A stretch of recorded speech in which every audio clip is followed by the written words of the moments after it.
Ok, bueno, vamos a dar inicio a la clase del día de hoy, donde vamos a seguimos revisando lo que son las estrategias para desarrollar el pensamiento complejo.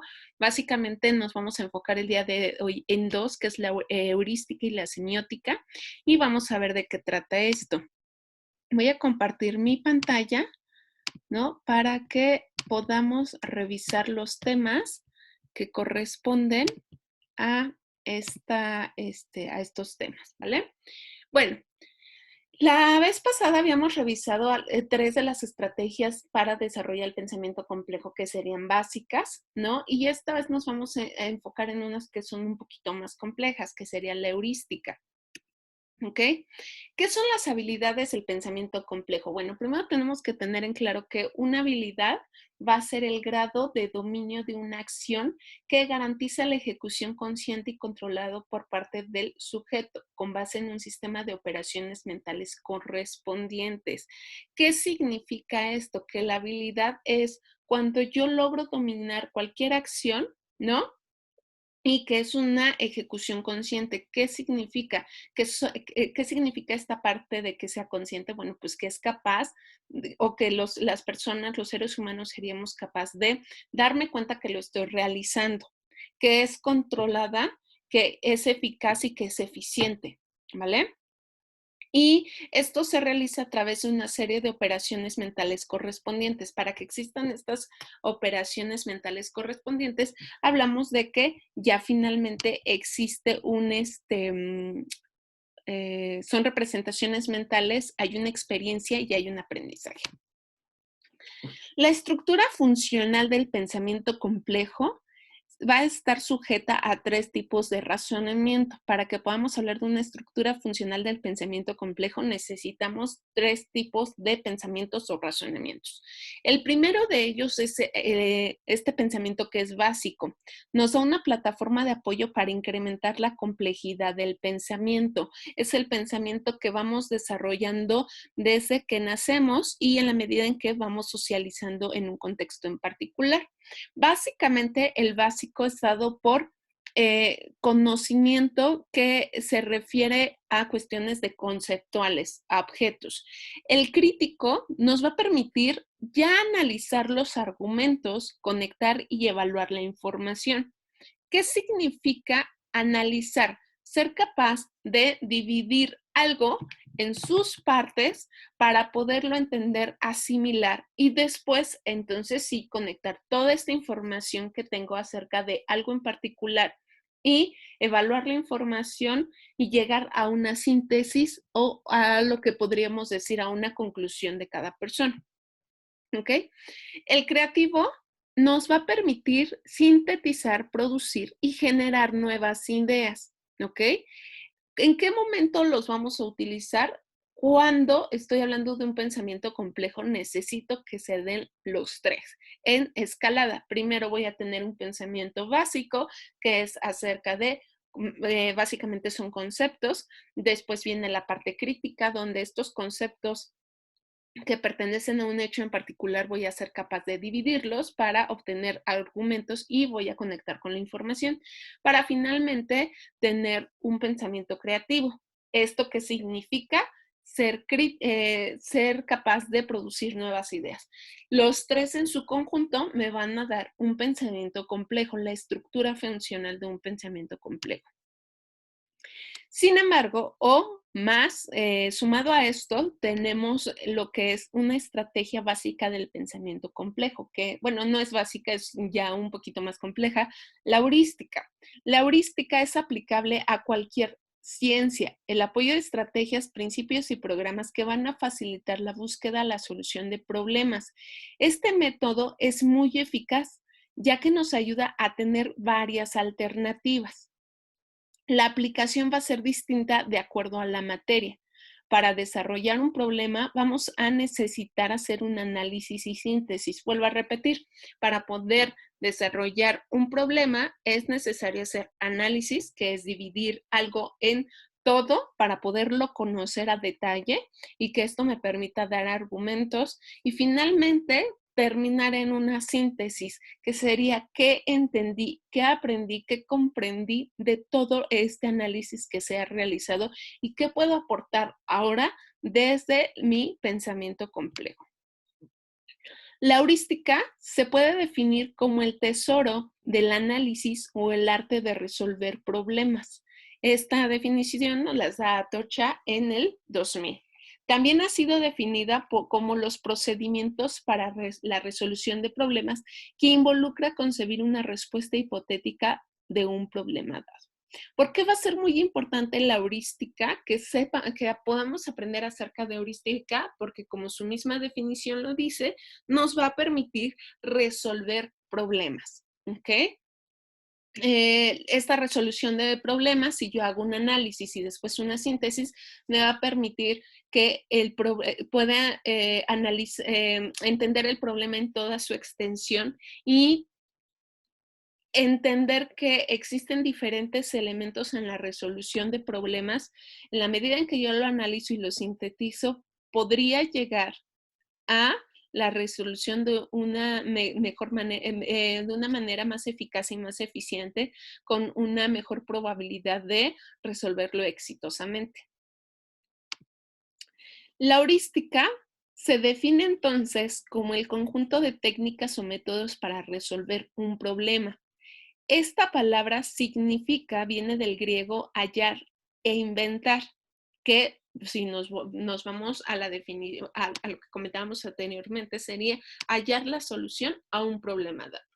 La heurística es vista como el arte de inventar por parte de los seres humanos con la intención de procurar estrategias, métodos y criterios que permitan la resolución de problemas. ¿A través de qué? Bueno, de la creatividad, que ya vimos que es parte funcional del pensamiento complejo, a través de un pensamiento divergente o lateral.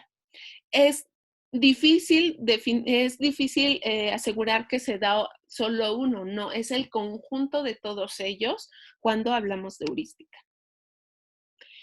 Dentro de la heurística existen dos tipos de razonamiento, ¿vale? Que son utilizados por básicamente todos los seres humanos, que es el tipo de razonamiento inductivo y deductivo. El tipo de razonamiento inductivo va de lo particular a lo general. Aquí se refiere a utilizar mi razonamiento propio, utilizando mi propia experiencia, mi madurez personal, y se hace lo que cree que es correcto de acuerdo a la evidencia de la vida cotidiana. El pensamiento deductivo, por el contrario, va a utilizar la lógica, no se basa en la experiencia personal, se basa en pensamientos comprobados, analiza muchas opciones de solución y tiende a ser realista. ¿Ok? Aquí tenemos que definir que un argumento es el razonamiento por medio del cual se intenta probar o refutar una tesis, convenciendo a alguien de su verdad o falsedad. En una argumentación siempre existe la intención de convencer razonadamente o de persuadir afectivamente y efectivamente. ¿Okay? Entonces vuelvo a decir, el inductivo se va a basar en la experiencia personal, por eso se dice que va de lo particular a lo general. ¿Qué significa esto? Que de acuerdo a mi experiencia de vida yo trato de hacer generalizaciones en todos los contextos y en todos los hechos que se me presenten.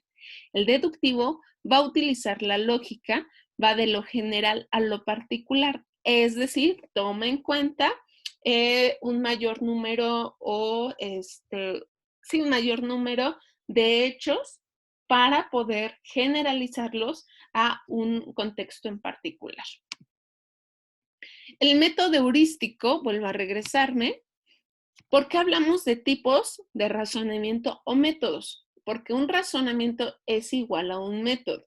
Es la manera en cómo un razonamiento es igual a un método que utiliza nuestro cerebro para llegar a conclusiones. Este puede ser inductivo o deductivo.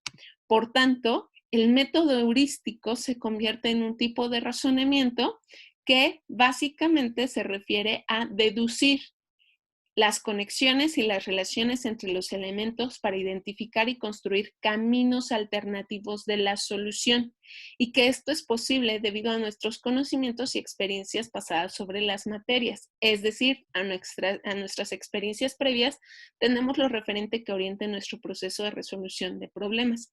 Si bien el método heurístico se trata de la deducción, sí habla de las experiencias generales que hemos tenido previamente. ¿Cómo vamos a aplicar la heurística o cuál es la aplicación de la heurística? Como disciplina científica y en su sentido más amplio, puede ser aplicada a cualquier ciencia, desde las ciencias sociales, ciencias exactas, ciencias experimentales, con la única finalidad de elaborar medios, principios, reglas y estrategias para encontrar la solución más eficaz y más eficientes al problema que se le presenta y que tiene que analizar un individuo. Relacionado con esto, otra de las estrategias que se tienen un poco más complejas dentro del pensamiento complejo, vaya la redundancia, es la semiótica. La semiótica es la disciplina encargada del estudio del signo, es decir, aquello que se emplea para representar una idea o un objeto diferente de sí mismo. La palabra como tal proviene del griego semiotic, ¿vale? Y las primeras nociones de la semiótica las encontramos en el curso de lingüística general. La semiótica va a estar mucho más relacionado con las cuestiones de lingüística. De Fernand de Saussure, en el cual este había concebido la posibilidad de una ciencia que se encarga de estudiar los signos en el seno de la vida en sociedad. Los signos son muy importantes para cada contexto social en particular. ¿Por qué? Porque los signos dentro de un contexto determinado van a comunicar. En general nos comunican algo de la vida de esa sociedad, ¿vale? Y finalmente nos ayuda a entender cómo es que se estructura una sociedad a través de sus propios signos. Por tanto, la semiótica es el estudio del signo en general, mientras que la semiología es el estudio de los signos en la vida en sociedad. ¿Okay? Entonces, la semiótica estudia el signo, mientras que la semiología estudia el signo o a los signos dentro de una vida social y particular. La semiología se relaciona con la lingüística, igual que la semiótica, pues abarca sistemas de signos humanos, verbales, gestuales, corporales, etc., que son propios de la vida en sociedad. Así, la semiología es la disciplina encargada de estudiar qué significa una imagen, un gesto, un comportamiento, un objeto o un conjunto de palabras para una determinada sociedad. E incluso, por ejemplo, dentro de la República Mexicana podríamos encontrar diferencias en cuanto a el significado de algunos gestos, el significado de algunas palabras, aunque dentro de la República Mexicana todos somos mexicanos y en estricto sentido tenemos como ciertas generalidades, van a existir ciertas particularidades por cada estado. Y ya no digamos en comparación con países, con cuestiones internacionales. Ok.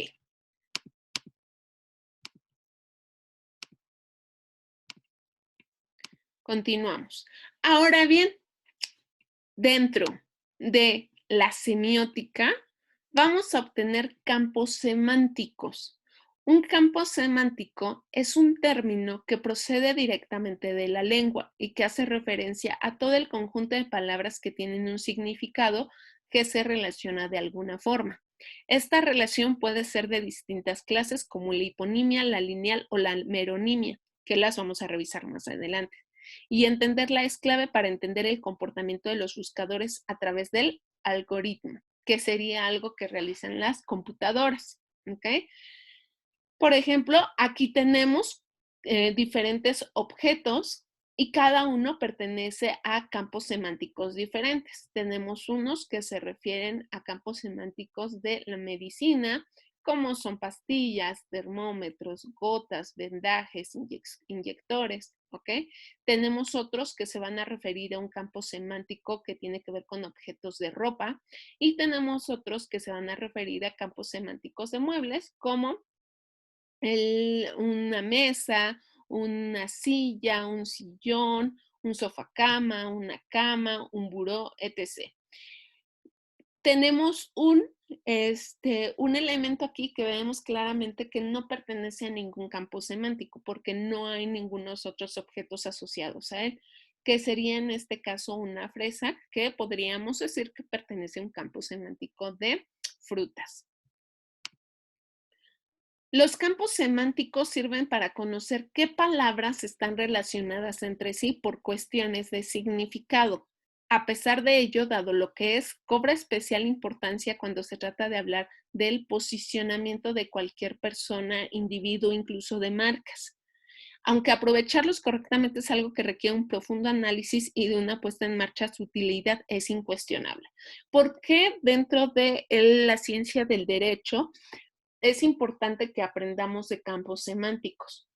Porque finalmente, una de las herramientas más importantes que tiene que tener un profesional en derecho es la expresión de su narrativa. Y en la medida que en la expresión de su narrativa pueda tener una variedad de palabras, de semiótica, le va a permitir tener una mejor argumentación, siempre y cuando podamos entender finalmente qué es un argumento, qué es un método de razonamiento, para qué nos sirven los signos en general, para qué nos sirven los campos semánticos en general. Entonces, todo esto tiene por objetivo desarrollar profesionales en derecho que pudieran tener mejores herramientas en cuanto al poder argumentativo se refiere. Pues muchísimas gracias. Terminamos por hoy nuestra clase con estos temas. Cualquier duda, sigo al pendiente.